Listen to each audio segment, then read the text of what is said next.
以史为镜，可以知兴替；以人为镜，可以明得失。大家好，我是沙野。今夜的荆轲刺秦不是易水，也不是白衣送行。我想先把镜头带到咸阳宫里，放到荆轲离秦王只剩下最后一步的那一刻。大家试想，匕首已经到了喉前，照我们平常最熟悉的画面，下一步本来就应该要刺下去。可这一次写荆轲刺秦，我偏偏要一直停在那一个瞬间。我想问的不是那一刀怎么出去，而是如果荆轲真的已经能下手了，他为什么没有立刻下手？这里我要先讲清楚，我这次的写法不是完全照《史记》原来的内容。《史记》里的重点是荆轲行刺失败，是图穷匕现，是殿上追逐。我这次把最后的画面改写成另一种看法，这是创作上的改写，也确实借鉴了电影《英雄》那种天下的视角，不是说正史本来就这样写的。如果你之前听过我写的秦始皇，那你大概还记得那一支我最在意的不只是他灭了6国，我更在意的是这个人不只是打下了天下，他是真的想把天下收起来握在自己手里。所以这次荆轲刺秦，我其实是想把镜头倒转过来。上一次是站在秦始皇的视角，看他怎么把乱世整合成一个帝国。这一次我想从荆轲这边去看，当匕首真的到了秦始皇的喉前，荆轲究竟看见了什么？是不是在那一刻，他从秦始皇的眼中忽然发现一件更重要的事？眼前这个人本来是该杀的，可这个人也有可能是真的有本事把7国的兵戈收成一个天下的人。若真的是这样，那问题就不是只剩该不该杀了，而是这一刀下去，天下真的会更安稳吗？还是只是少了一个秦王，接下来又换几个人称王，然后战火又再重新点燃一次？所以这次这首歌里，我放在最前面的不是一场单纯的刺杀，我想写的是一个人走到最该下手的时候，忽然发现前面没有一条是正确的路。荆轲之所以能走到秦王面前，其实前面已经铺垫了很多条人命。所以接下来我还是想先很快的把这个故事的架构替你过一遍。荆轲刺秦，表面上来看是一个刺客拿着匕首只身入秦，可实际上这不是一个人的事，他是很多人一步一步把一件本来近乎必死的事，硬是堆叠成了一条必走的路。前面的背景其实不难懂，秦国越来越强，6国一路往后退，燕国也知道再退下去迟早轮到自己，所以太子丹这时候想的不只是单纯要争一口气，他心里很清楚，正面打不过，坐着又等于等死，剩下的就只剩下一条很险的路。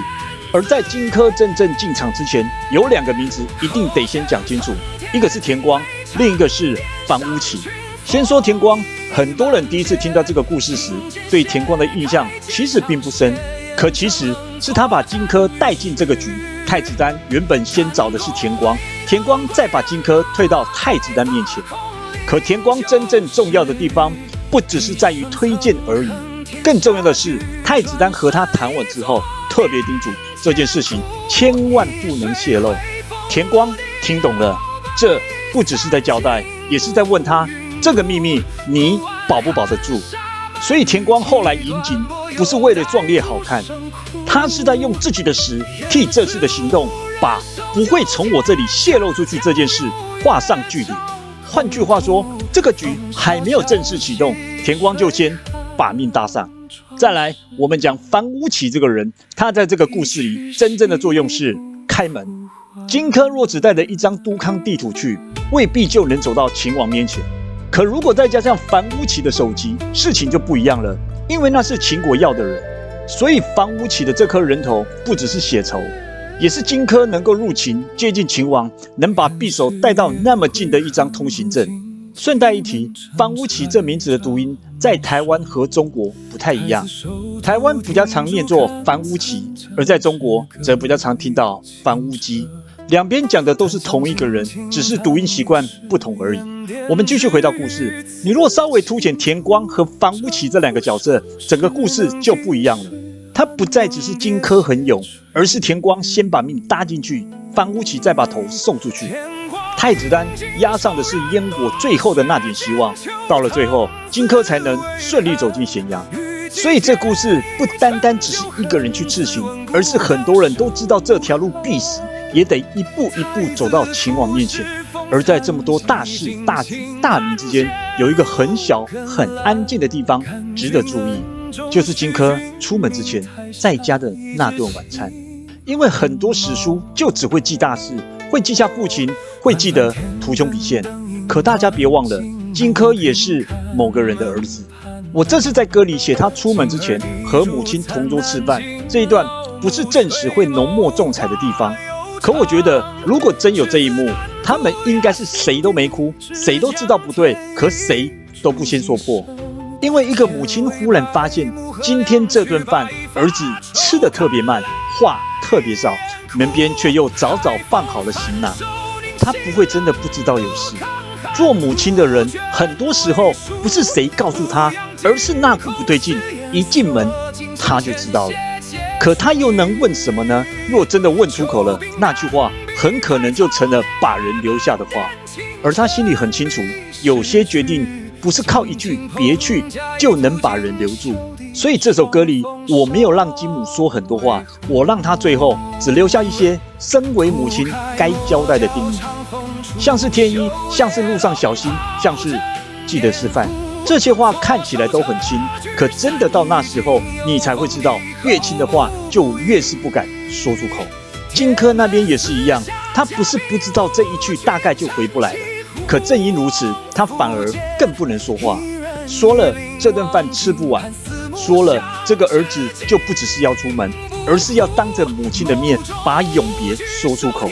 所以那一段我写得很收，不要喊忠义，也不要说大话，他只是低着头把这顿饭慢慢吃完。母亲也是低着头把话收回去，两个人都知道有事，两个人都不肯先说出口。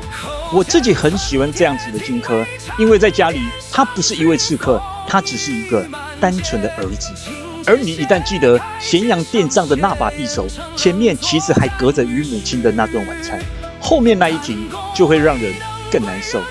接着到了我这次改写最关键的地方，这里还是要先讲清楚，这不是史记原来的写法，我把荆轲的最后那一停改写成另一种理解，而这个理解其实和张艺谋的英雄有关。英雄这部电影借的也是战国刺秦的框架，但他真正想问的不只是刺不刺得成，他问的是，如果天下最苦的是连年征战，那有没有可能只有先把天下收成一个国家，战乱才会真正停下来？片子里残剑拿着天下去说服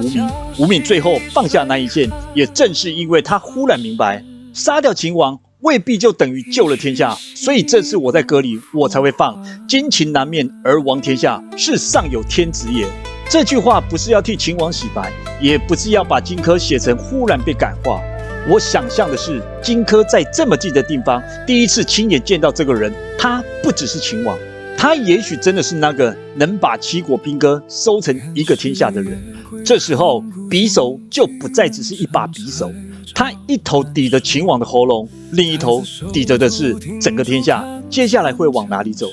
这时候我就会想到曹操在《让县志明本志令》里的那句话，他说：“社使国家无有孤，不知当几人称帝，几人称王。”我觉得这句话很适合解释当下的情境，因为他说的其实不是一个人有多厉害。如果当那个勉强能把局面撑住的人不在了，接下来很可能就不是太平，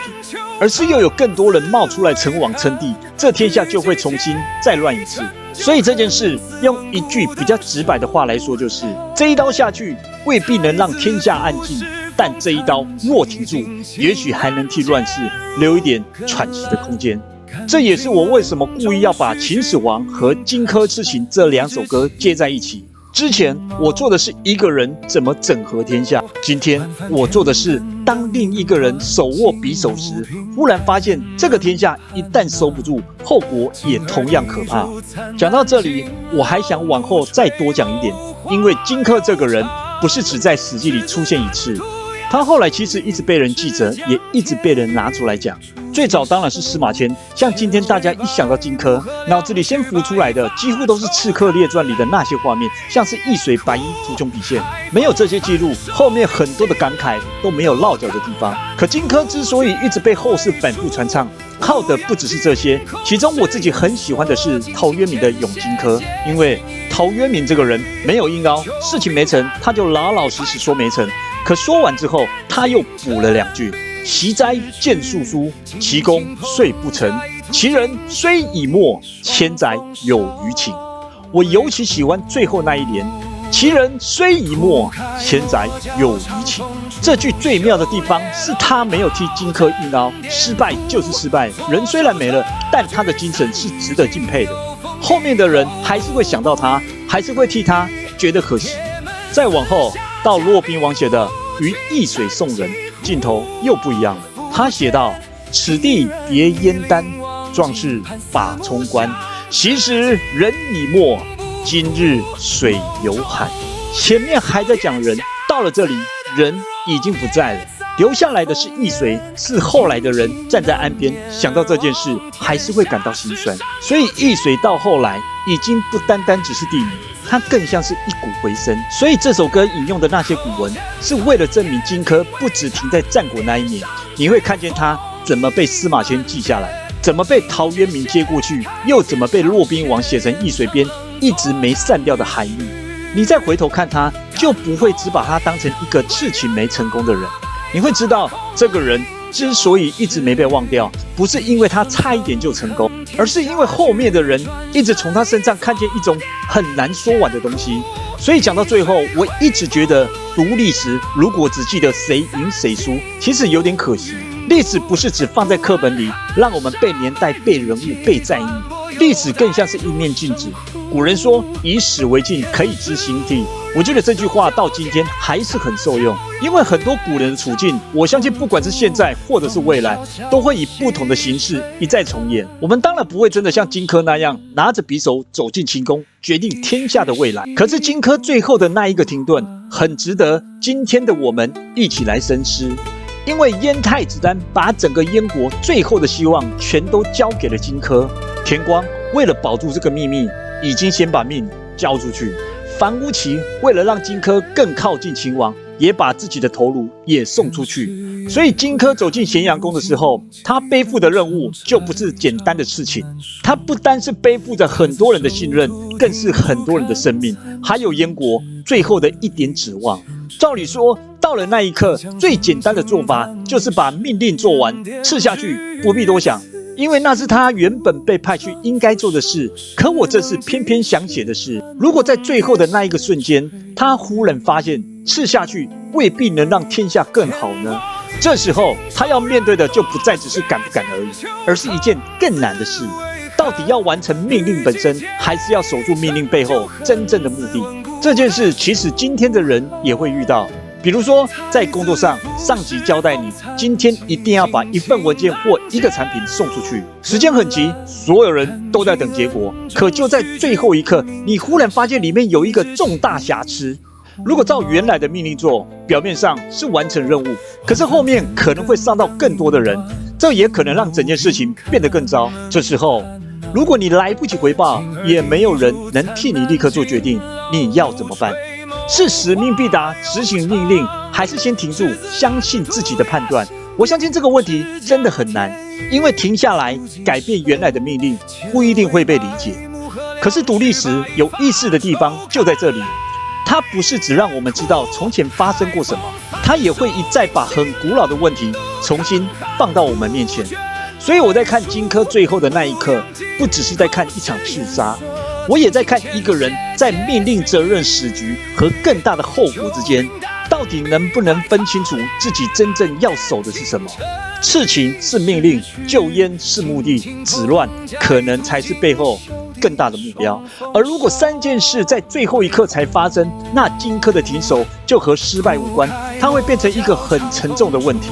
当你已经走到不能回头的地方，你还能不能在最后一刻看见比原本任务更大的目标？这首歌写的不只是易水送别，也不只是图穷匕见。我想写的是一个人到了最该下手的时候，忽然从对方的眼里看见天下。我是沙爷，接下来我们来听我这次写的《荆轲刺秦》。某种无惧守天下，此灯若灭在烽烟，荆棘难免而亡天下，世上有天子也。后尘寸铁，廷尉长殿上群，风衣满街，青剑斜开，肩上血烟成冷作战。弹弓未能归人马，白发空领旧时雨。一瞬曾横天下局，转身一座殿前哭。一水会风陆地了，白羽散尽暮云谷。古玩寒沙百缕几断拨，犹待诸生哭。言是无人守旧剑，长桥有月照空途。风萧萧兮水寒，壮士一去兮不复还。